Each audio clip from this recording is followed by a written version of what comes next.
In this video we are going to discuss about the canal faults, which is your unit 4. So now we will be discussing what are the important topics for your external point of view.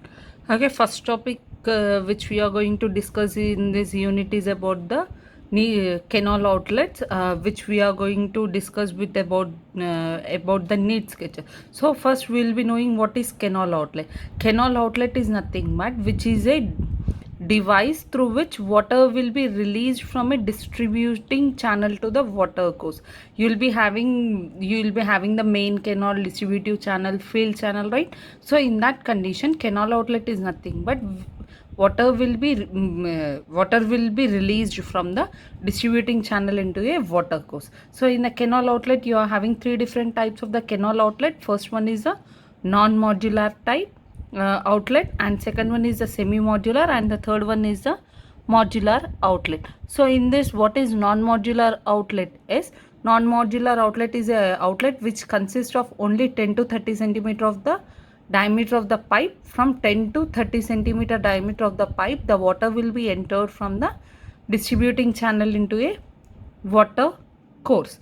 So what is the formula in order to find the non-modular outlet is Q is equal to Ca into square root of 2GH. C is nothing but whatever the coefficient of the discharge, A is the area of the cross section of the pipe which we are going to use, and H is the difference in the water level in the distributary channel. Here you can able to see the distributary channel and the water course, right? So from the distributary channel, the water will be entering into the water course. That is nothing but the non-modular outlet. Non-modular outlet is nothing but which will be similar to that of the vertical diversion headwork. So the next one, the semi-modular outlet. So in the case of the semi-modular outlet, the water outlet is the simplest type of the outlet in which the discharge will be independent of the water level, where irrespective of the water level present in the distributary channel, directly the water can be entered into the water course. For finding the discharge, the same formula in the case of the semi-modular outlet also. Here you can able to see the position of the weir or the bank is different in the case of the semi-modular outlet when compared to the first one. And the third one is about your modular outlet. So what is modular outlet? Modular outlet is nothing but which is provided for the distributing of the water from bank to the distributary channel. Here you can able to see the in spite of the entering of the water from distributary channel to the water course directly, here we will be having a inlet pipe. So from the inlet pipe we are going to raise the spiral pipe, and based on that velocity difference, the water will be entering into the outlet channel of your field channel. So here in the case of the three different cases, first condition, you will not be having any of the which is similar, but the bank provision is different in that case. And in the case of the semi-modular outlet, directly you can able to allow the water to discharge independent of the water level present. And third one is a modular outlet where we are going to use the inlet pipe in order for the discharge of the channel. The next important topic which we are going to discuss is about the canal head regulator. So what is head regulator? Head regulator is one which is going to control or regulate the flow of water entering from canal or river or from reservoir into the particular channel. So in the case of the canal head regulator, what will be the crest level height will be around 0.3 to 1 meter height, and it also consists of a broad crested weir formula. And in the case of this, the total length of the impervious flow is calculated from the coast-lash theory in spite of your Blitzkrieg theory.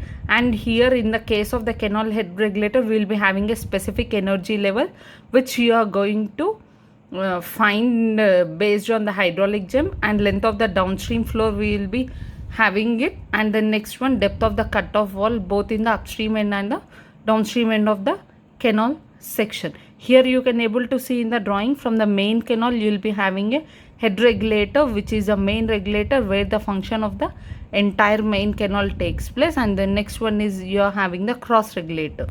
Okay, now next we will be discussing what is cross regulator. So cross regulator is nothing but which is kept at the bed of the level of the parent channel, which will be allowing the ease of the flow of the water entering into the distributive channel. And here also we are using the Kohl's theory in spite of the Blitzkrieg theory. Why? Because only in the case of the Blitzkrieg theory, assume that impervious flow will be directly proportional throughout the end. In spite of that, we are using the Kohl's theory, which gives the conditions or the pressure, uplift pressures at the each end of the pile section. Okay, this is very important question for your internal for your long answers as well as your short answers. So what it is define proportionality, sensitivity and flexibility, and what is the relationship between the three. So what is proportionality is the outlet will be said to be proportional when flexibility is equal to 1. Whenever we are having the equal flexibility of the amount of the flow of water, that should be 1 in the case of the proportionality. And it can also be defined as the rate of change of its discharge to that of the rate of change of discharge in the distributing channel, which is small dq by q divided by small d capital Q by Q. That value will be equal to 1 in the case of the proportionality. Then next coming to the flexibility. So flexibility is nothing but it is a ratio of rate of change of discharge and to that of the rate of change of distributing channel. In the case of the proportionality, rate of the change of the discharge and the distributive channel, that value will be equal to unity. So both the rate of discharge in both the conditions will be equal to 1. But in the case of the flexibility, that condition will not be applied. So it is just only the rate of the change of discharge of an outlet to that of the rate of change of the distributing channel. Next one is about the definition of the sensibility, which is the ratio of rate of change of discharge to that of the change in the level of the distributing surface of the channel. So the rate of discharge, and it also will be dependent on the what is the change in the level of the distributing surface, which is nothing but the definition of your sensibility. Now we are going to discuss what is the relationship between flexibility as well as the sensibility. So what is the formula for the sensibility, which is dq by q by dq by dd by d. So then next flexibility is nothing but rate of discharge divided by the rate of the discharge near the distributing channel.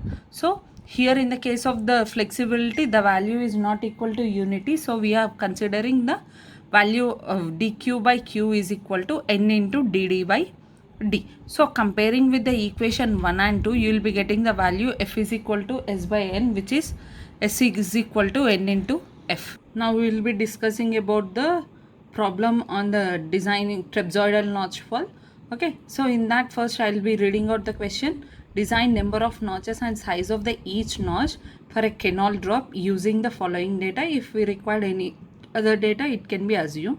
In that he has given the full supply discharge as 4.2 cumex, bed width is 6 meter and full supply depth is 1.5 and the half supply depth is 1 meter. So from this given data, we are going to solve the problem.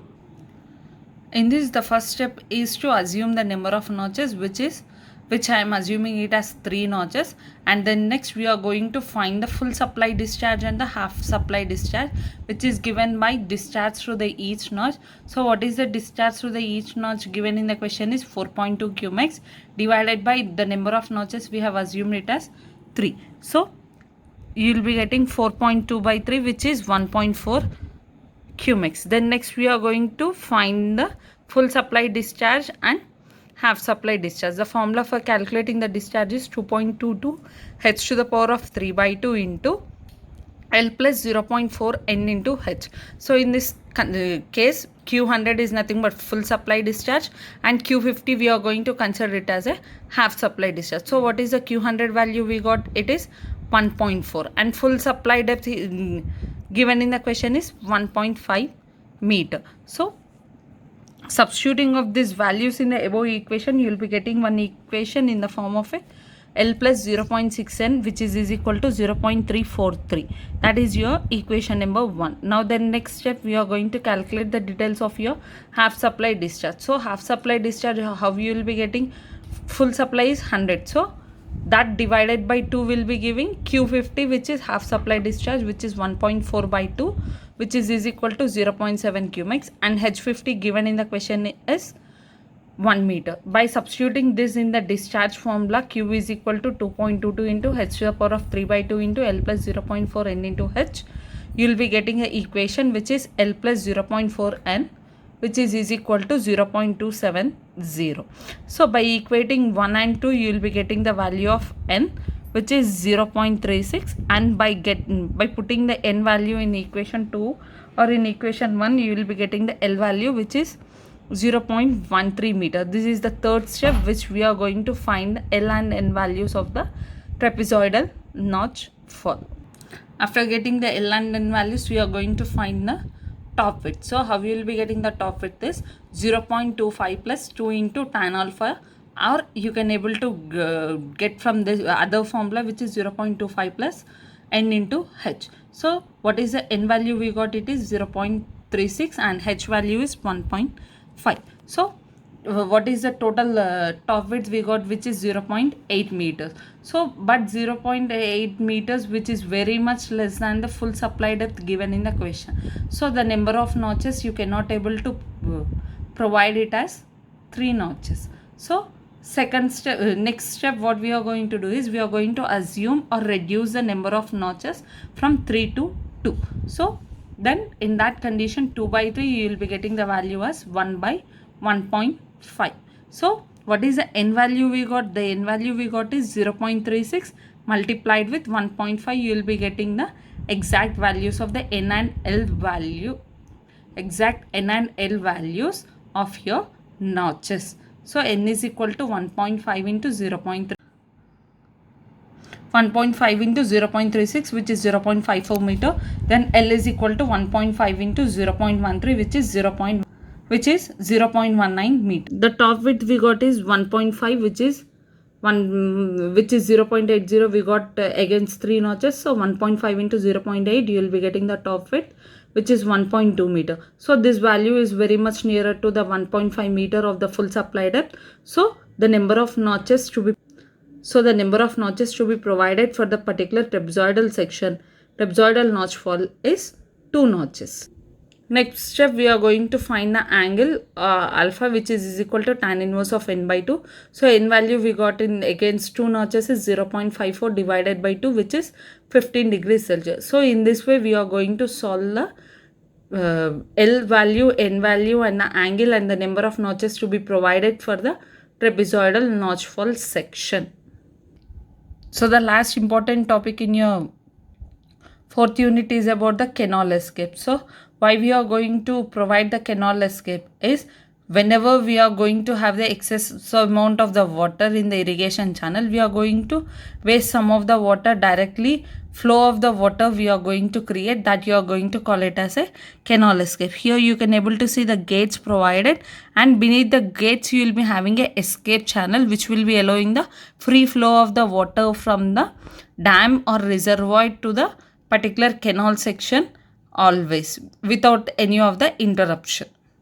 You are having 3 types of the canal escape. First one is the surplus water escape. So what is surplus water escape is, which is a irrigation channel constructed to displace the excess amount of the water present in the river of the water. That type of the escape you are going to call it as a surplus water escape. Then next one, canal scoring escape, is nothing but whenever there is the particles or the silt particle present in the canal section, in order to allow that silt particles to discharge, we are going to take the canal scoring escape. Then next one is tail escape. Tail escape is nothing but which allows the excess amount of the water to flow into the natural drainage of your canal section. That you are going to call it as a tail escape. So these are the different types of the canal escapes which are important for your external. And from the 4th unit, this is also the very important question. Please don't neglect reading this question. which is the differences between the cross regulator and the head regulator. Already we have discussed what are the functions of the cross regulator and the head regulator, right? The same differences you will be having in the case of the differences between the cross regulator and the head regulator. Please do not skip this topic.